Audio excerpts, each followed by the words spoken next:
شهر رمضان الذي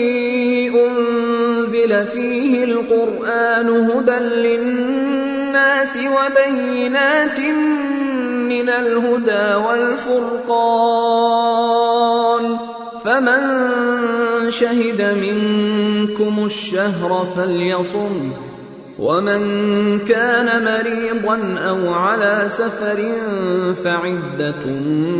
من أيام أخر يريد الله بكم اليسر ولا يريد بكم العسر ولتكملوا العدة ولتكبروا الله على ما هداكم ولعلكم تشكرون. رمضان هغه میاشت ده چې پکې قرآن نازل کړي شو چې هغه د انسانانو د پاره سره